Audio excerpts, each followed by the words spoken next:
Hello, today I'm going to tell you why Superbox users are not very happy with the Superbox. The number one reason, it's so many reasons why people are not happy with the Superbox. When they first get the Superbox, the first reason they're not happy when they go over to this app store and they click on it, they don't see this app store in here to get the apps that they need.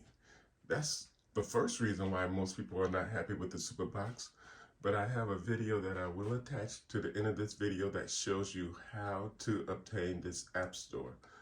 And it should work for you, hopefully, but we'll see about that. So just check at the end of the video to see how to add the app store. So that's a simple fix for the most part.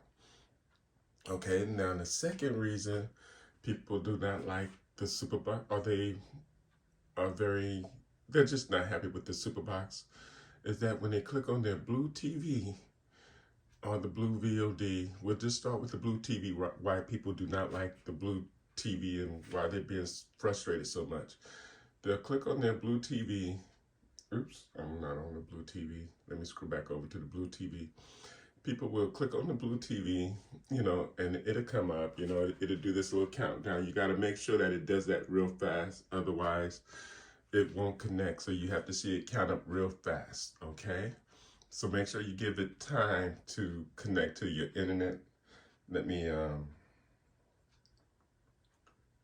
go back so I can show you what I'm talking. Well, just make sure you see that. Make sure you see this Wi-Fi symbol in the top corner of your right side of your Superbox before you try to connect to your BlueTV or any other thing, okay? So what people don't like, they're watching their program on BlueTV, I'm gonna make it big. You're watching your program and the next thing you know, it goes right back to the home screen. It'll just, bam, you're back on your home screen. And now you have to hit the OK button, and then you hit the OK, it'll count up again like this. You wanna always see it count up like that. And then you hit the OK button and you're back onto your program. Which is very frustrating. If you're watching a football game, you're missing all kinds of good play. So people are not very happy with that situation. Now, is there a fix? Is there any Superbox that don't do that? To my knowledge, every Superbox have this freeze. It'll just freeze up on you and go back to the home screen. I have every Superbox out there, from the S4 on up, and every Superbox does this. So is there a solution to this? Can you fix it? As far as I know of, no, you cannot fix it, but you can try to minimize it by hitting the back button on whenever you get into your app, your BlueTV app, always hit the back button and then always exit your app by confirming. Do not just hit the house button and go back to the home button and then go pick another app. So always hit your back button, hit confirm, and exit your app that way, okay? Another thing you can do, I don't know if it helped minimize it, but it does help a lot of situations.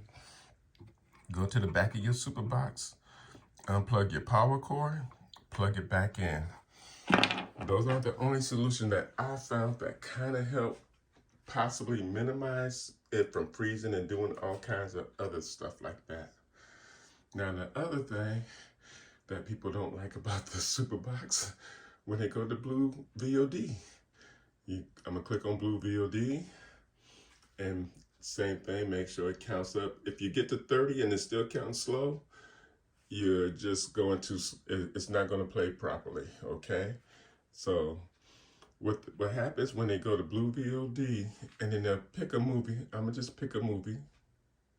I'm gonna go down, pick a movie, and then they hit play. What's gonna happen is this just buffers and buffers. Okay, it actually played this time. But a lot of time when it buffers and buffers, what you have to do, if it just buffers and buffers, just hit the back button. Like I'm playing it like it's doing the buffer, just hit the back button, confirm, exit, and then hit play again. and your movie should start playing if you're seeing that particular issue. Or sometimes you may see a minus 17 down here, a red minus 17 down here in the corner of your screen. If you see that, you have to unplug it in the back of the box and plug it back in. That's why I said that'll fix most of your issues. So those are some of the reasons. I'm gonna just hit the back button. Always hit the back button and confirm your exit. Okay. So those are some of the reasons why people do not particularly care for the Superbox. So if you don't have a Superbox and you're thinking about it, just know that these are some of the issues that you may run into if you decide to go with the Superbox. And it's a pretty costly endeavor if you decide to go. You know, most boxes are anywhere from, I would say, the newer box is $300 and something on up. Sometimes, you know, you might find it for $220, $50 or whatever. I would say those would be your best bet to go. But if you're going to get a Superbox, go ahead and buy it from the Superbox website. So you do not get what a lot of people are getting on their Superbox, especially the S6. This is the only one that I know. You get device forbidden, and you pretty much have a brick box until that go away. So I'm going to go more into about the S6 box on another video, okay? But hey, let me know what your issues is. If you like your Superbox, if you're very happy with it, or you just not impressed. I'm not impressed, but it does get the job done for the most part, but I'm not impressed. Is it a go-to that you can depend on? It has issues, so that's just my opinion, okay? What's yours? Like and subscribe. Thank you very much. Bye.